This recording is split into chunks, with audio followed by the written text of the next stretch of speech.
way every day goes. Assalamualaikum warahmatullahi wabarakatuh. Halo semuanya, pada video ini kami kelompok A5 akan memperlihatkan prosedur dan pelaksanaan praktikum kebugaran jasmani dengan metode step test. Praktikum ini bertujuan untuk mengetahui tingkat kebugaran jasmani melalui pengukuran denyut nadi baik sebelum dan juga sesudah aktivitas fisik. Tujuan praktikum yaitu 1. Menentukan kebugaran jasmani seseorang, kedua, mengukur kebugaran jasmani setiap orang, dan yang ketiga, menentukan komponen kebugaran jasmani.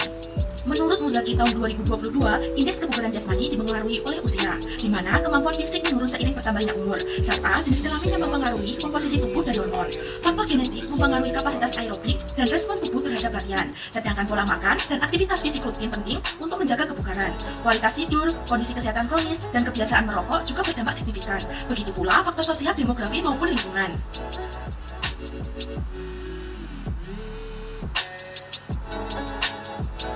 Untuk alat yang digunakan pada praktikum ini yaitu pertama, bangku kecil, kedua, metronom yang dapat diatur pada 120 ketukan per menit, dan juga stopwatch. Prosedur praktikum pada bagian pertama, sebelum tes dimulai, subjek harus duduk tenang selama 5 menit. Setelah itu, denyut nadi istirahat dihitung selama 1 menit penuh.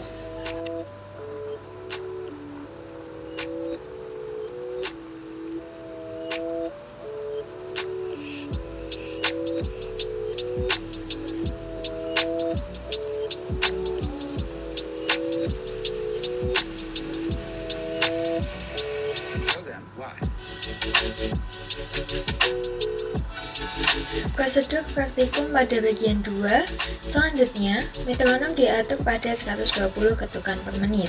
Subjek diminta naik turun bangku sesuai irama metronom dengan pola 4 hitungan, di mana kaki dinaikkan secara bergantian dan berirama. Tes dilakukan maksimal 5 menit, atau dihentikan bila subjek merasa lemah, pusing, atau tidak sanggup melanjutkan. Prosedur praktikum pada bagian ketiga, setelah tes selesai, subjek duduk kembali selama 1 menit. Denyut nadi kemudian dihitung pada 3 periode pemulihan, yaitu menit pertama hingga ke 1,5, menit kedua hingga ke 2,5, dan menit ketiga hingga ke 3,5. Hasil pencatatan digunakan untuk menghitung indeks kebugaran jasmani. Indeks kebugaran jasmani dihitung dengan rumus durasi latihan dalam detik dikali 100 kemudian dibagi 5,5 dikali jumlah denyut nadi antara menit pertama hingga ke 1,5, di mana hasil kriteria kurang dari 50 yaitu tidak baik, 50-80 itu sedang, dan lebih dari 80 itu baik. Berikut adalah perhitungan hasil indeks kebugaran jasmani dari setiap anggota kelompok.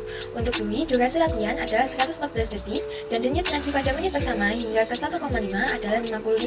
Maka perhitungannya adalah 114 dikali 100 dibagi 5,5 kali 55, hasilnya adalah 37,7. Nilai ini termasuk kategori tidak baik. Untuk Dina, durasi latihan adalah 93 detik dan denyut nadi pada menit pertama hingga 1,5 menit adalah 72. Perhitungannya, 93 dikali 100 dibagi 5,5 dikali 72, hasilnya 23,4. Nilai ini termasuk kategori tidak baik. Untuk Kia, durasi latihan adalah 98 detik dan denyut nadi pada menit pertama hingga 1,5 menit adalah 55. Perhitungannya 98 dikali 100 dibagi 5,5 dikali 55, hasilnya 32,3. Nilai ini termasuk kategori tidak baik. Untuk Ellen, durasi latihan adalah 280 detik dan denyut nadi pada menit pertama hingga 1,5 menit adalah 73. Perhitungannya 280 dikali 100 dibagi 5,5 dikali 73, hasilnya 69,6. Nah, nilai ini termasuk kategori sedang. Untuk Diva, durasi latihan adalah 60 detik dan denyut nadi pada menit pertama hingga 1,5 menit adalah 60. Perhitungannya 60 dikali 100 dibagi 5,5 dikali 60, hasilnya 18,1. Nilai ini termasuk kategori tidak baik. Nah, dengan demikian Dapat kita simpulkan bahwa dari hasil praktikum ini, sebagian besar anggota kelompok kami berada pada kategori yang tidak baik, sementara Ellen berada pada kategori sedang.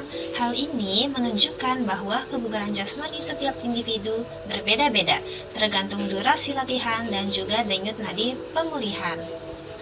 Semoga praktikum ini bermanfaat untuk mengetahui kondisi tubuh kita masing-masing ya, dan terima kasih sudah menonton hingga akhir. Wassalamualaikum warahmatullahi wabarakatuh.